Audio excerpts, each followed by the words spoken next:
اللهم صل وسلم وبارك على سيدنا محمد وعلى اله وصحبه وسلم. ازيكم كلكم جميعا يا رب تكونوا باحسن صحه واحسن حال. وحشتيني كتير كتير من الفيديو اللي فات. عايزاكم النهارده بقى تحطوا لي لايكات كتيره كتيره كتيره كتير، عشان انا جايبه لكم حاجه كده من التراث القديم، وحاجه من الحياه القديمه. انتوا عارفين طبعا قناتنا بتتكلم عن حياه اهل الريف وعن التراث القديم وعن جداتنا زمان وعن الحياه القديمه بتاع زمان. وانا كنت وعدتكم ان انا هروح عند اختي وهصور لكم البيت اللي هم عايشين فيه. البيت اللي هو معمول من الطين، اللي هو بيفكرنا بايام زمان، بايام الزمن الجميل، معمول من سنين. البيت ده زي ما قلت لكم قبل كده، شايفين دي البيت من بره اهو، شايفين ده اهو البيت اهو بالطين زي ما انتم شايفين كده. طبعا اللي واقف ده عبودي اللي واقف قدام البيت ده. بصوا ده طين يا جماعه، هو معمول من الطين ده. بيت قديم من زمان من زمان خالص، من سنين. يعني اختي لما دخلت اتجوزت في البيت ده هو كده على نفس الحاله بتاعتها كده. فبصوا، يعني دخلت اتجوزت كده مع حماتها في نفس في البيت ده. حماتها طبعا يعني برضو عاشت صباها وحياتها كلها في البيت ده، وتوفت الله يرحمها، وربت اولادها. وبرضو اختي قعدت في البيت ده وربت برضو اولادها فيه. بتشوفوا ده بيت بالطين يا جماعه، هم من الحياه من التراث القديم بتاع زمان. فبقى عايزاكم تعملوا لنا عجبات كتيره كتيره كتيره علشان تشجعوني، علشان نستمر بمحتوانا الريفي، الحياة الطبيعية والحياة القديمة بتاع زمان وحياة أهل زمان دي. إن احنا بنسعى ودايما بندور على الحاجة اللي هي من تراثنا القديم، اللي هي بتحسسنا وتفكرنا بأيام زمان. زي ما انتوا عارفين، من ساعة ما بدأت القناة لحد دلوقتي وأنا دايما بسعى في الموضوع ده يا جماعة. بحاول ان انا ارجع لكم ايام الزمن الجميل تاني، وافكركم بالزمان الجميل، وطبعا واعرف اولادنا اللي لسه يعني الموجودين واللي لسه هيجوا في المستقبل ان الحياة كانت كده. الحياة البدائية كانت بالبيوت كده، وكانت الحياة كده علشان ما تنقرضش وتفضل موجودة على طول. كده يعني يفضل هم كده يعرفوها اجيال ورا اجيال الحياة كانت ازاي زمان. فانا بحاول ان انا اقدم الطبيعة دي يا جماعة. بصوا، يعني الحمد لله. صورنا البيت، ممكن نصوره مرة واتنين تاني، ممكن يعني في الايام الجاية ممكن يهدوه ويبنوه، يبقى مش يعني هيبقى في صعوبة ان احنا نلاقي بيوت بالطين. يعني في الايام الجاية دي هيبقى في صعوبة ان انتوا تلاقوا بيوت من دي تاني، بيوت من الطين تاني زي زمان. زمان كانت البيوت حلوة، وكانت اغلبية البيوت كلها من الطين. وكانت الناس راضية والناس مبسوطة والحياة حلوة. طالما الناس لاقية مكان مستورة فيه وعايشة فيه خلاص بيكونوا مبسوطين. وده احسن بكتير. يعني هما بيقولوا انت يعني هو البيت من حلاوة انت بتصوري. البيت الصغير اللي انت شايفاها دلوقتي دي بنت اختي بتقول يا خالة ده البيت ده يكسف مش عارفة. بقول لها يا بنتي ده انت تحمد ربنا. يعني بصي، البيت ده حلو والجو الطبيعي حلو في نفس المكان ده بيت في نفس الوقت تاني، ده بيت ملككم يعني. ده ناس عايشة، في ناس عايشة بالإيجار. يعني انت الحمد لله يا رب ان انت عايشة في حاجة ملك. بيت كبير ما شاء الله، بيت بالطين ايوه بس بيت كبير وحلو، ومن وراه الغيط، ويعني من وراه كده كأنه جنة. لما تشوفوا البيت من الخلف كده، لما هوريه لكم دلوقتي، والشجر وشجر التين والحاجات اللي فيه من الخلف كده، والفران والكوارين. دي السقف بتاع زمان شايفين يا جماعة، معمول بفلاج وجريد وملطسنا بالطين من تحت كده.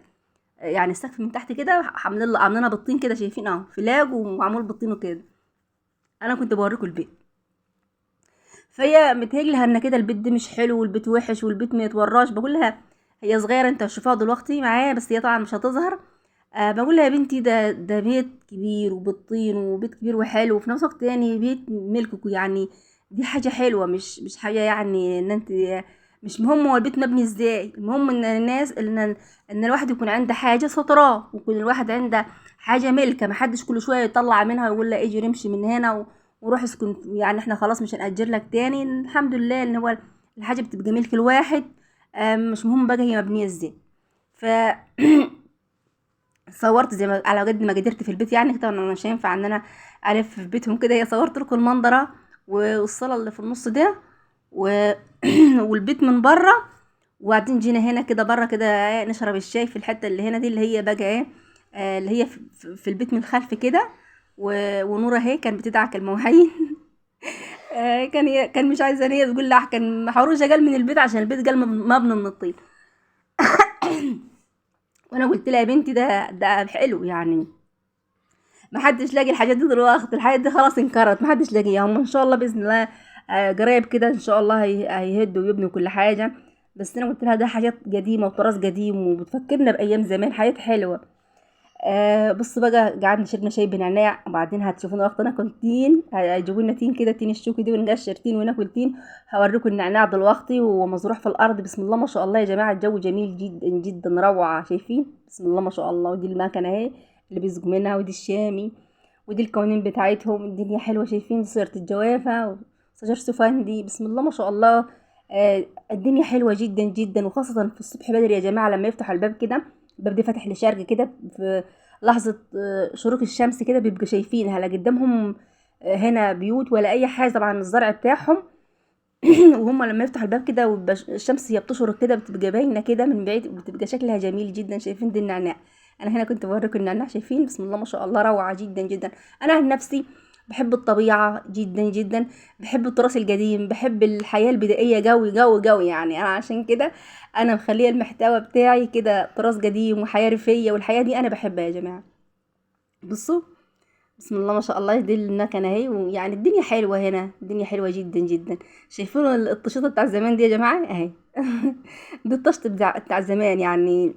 بصوا يعني لا كان في باني ولا في اي حاجه، دي الطشيطه بتاع زمان اهي، اللي هم كانوا بيجوا يستحموا فيها وكده. بصوا اهي، بسم الله ما شاء الله، الدنيا حلوه. طبعا بشكركم جدا جدا، بشكر الناس اللي بتشاهد لي، والناس اللي بتعمل لي اعجاب، والناس اللي بتشجعني وبتقول استمر يا محمد، والناس اللي بتدعي لي. بقول لكم شكرا شكرا. وبشكر الناس دخلت لي جديد، والناس اللي معايا من زمان، بقول لكم انتوا كلكم على راسي من فوق، شرفتوني ونورتوني. بشكر الناس اللي من داخل مصر ومن خارج مصر، اي حد كده بيخش عندي وبيشجعني، بقول لكم شكرا شكرا، انت على راسي من فوق. بصوا هنا كانوا جابوا التين بقى هينضفوه ازاي. بتجيب لها زباطه بتاعت نخل، اللي هي اللي بيبقى فيها البلح دي الزباطه بتاع النخل يا جماعه اهي. بصوا بيجيبوها كده، هما مخلينها كده ينضفوا بها التين، يحطوا التين في اللميه ويبدا بقى تدعك ابو الزباطه كده، ويطلع منها كل الشوك اللي فيه، يبقى مفيش شوك خالص. تغير لها اللميه مره واتنين، ويطلع بقى كل الشوك اللي فيه. بيطلع الشوك كله منه، وبيبقى بقى ايه، مفيش شوك خالص زي ما انت شايفين كده. بيجيبوه كده وينضفوه في اللميه. هما جايبينها برضو من شجر التين بتاعهم هنا في المكان ده. في شجر الجوافة، وفي شجر التين وكم شجرة كده، شجرتين تلاتة كده يوسفندي. بسم الله ما شاء الله، يعني المكان حلو جدا. هي دي دي نورة، دي اللي هي بتنظف التين، بنت اختي الصغيرة اهي. هي صغيرة في اولى اعدادي. فبصوا بتنضف التين كده، وهي اللي كانت عامله لنا الشاي الحلو اللي احنا شربناه في الاول ده بنعناع. وانا لما رحت لقيتهم بيروقوا، قلت لهم طب الحمد لله. لما دخلت البيت كده يعني، اول ما رسيت عليهم كده لقيتهم بيروقوا زي ما انتوا شفتوا كده. في الاول هما كانوا بيكنسوا في البيت. فقلت لهم طب خلاص يبقى نصور معاكم بقى كنس البيت كمان، يبقى يبقى منها روتين بالمره. فبصوا بسم الله ما شاء الله كده، هي بتقشر التين اهي، اهي بتقشر التين وتدينا يعني، واحنا قاعدين احنا ناكل. بسم الله ما شاء الله، التين حلو جدا جدا يعني، طعم حلو. آه الحاجه اللي بتبقى طالعه كده على طبيعتها يا جماعه بتكون حلوه جدا جدا يعني. وخاصه بقى الحاجه اللي انت بتقطفيها طازه بايديكي كده، يعني بتجيبها كده على الشجره وتاكليها، والله بيبقى لها طعم تاني خالص. شايفين عبودي كان بياكل ويقول لكم كده وماسك له عود نعناع في ايده، تقول شويه ماسك ورده. كان لو كده ماسك له ورده في ايده. يبقى بص بقى، عايزاك بقى تشجعونا تشجيعة كبيرة قوي قوي، علشان احنا نستمر معاكم طبعا. واللي عنده جروب وعنده اصحابه شيرنا الفيديوهات، علشان فيديوهاتنا تتشاف. الاعجاب يا جماعة بيخلي الفيديو يتشاف، والمشاهدة بتخلي الفيديو يقترح. فطبعا عملنا اعجاب ومشاهدة. شوف انا كنت باخد التين اهو، طبعا انا ما ظهرتش معاكم في الفيديو خالص لاني انا اللي ماسكه التليفون وبصور. انا اللي ماسكه التليفون وبصور، فانا ما ظهرتش ما كده، انا كنت خدت التين وهاكلها اهو. بسم الله ما شاء الله، كانت حلوه جدا جدا. فبصوا بقى، شيرنا الفيديوهات وعملوا لنا بقى اعجابات كتيره، وشجعونا بقى، خلي قناتنا تكبر يا جماعه. عايزين قناتنا تكبر وكده، ومحتوانا يفضل مستمر معاكم، ومحتوانا ما ينكرتش كده ونزهق كده ونمل. فتشجيعاتكم الحلوه والله هي اللي بتشجعني، والله كلامكم وتعليقاتكم الحلوه دي هي اللي بتشجعني وتخليني افضل مستمره كده معاكم. بسم الله ما شاء الله كده يعني، اهو فيديو ممتع جدا جدا من الطبيعه من الطبيعه القديمه والتراث القديم بتاع زمان زي ما انتم شايفين كده. يا رب يكون بس محتوانا بيعجبكم، نكون دايما بنقدم لكم حاجه حلوه. ما تكونوش بتملوا مننا. ده شجر التين اهو، كنت بصورها لكم اهو. بصوا، هو ده الشجر اللي جابوا منه التين يعني. بصوا يعني خلاص هو يعتبر جرب التين اللي فيه خلاص يخلص. في من فوق خالص بس الكاميرا مش جايباه حلو يعني. والكاميرا برضو مش جايبه الاضاءه حلوه عندهم. لما كانوا بيكنسوا بره في المنظره زي ما انت شفتهم كانوا بيكنسوا بره كده، ما كانتش الاضاءه جايه حلوه لان النور كان قاطع. النور بقى عمال يقطع كتير الايام دي، كان قاطع النور وكان بقى الاضاءه ما كانتش حلوه. فهنا صورتكم شجر التين وكلنا تين وشربنا شاي ووريتكم الحياه الحلوه بتاع زمان. اترككم في رعايه الله والسلام عليكم ورحمه الله وبركاته، مع الف سلامه.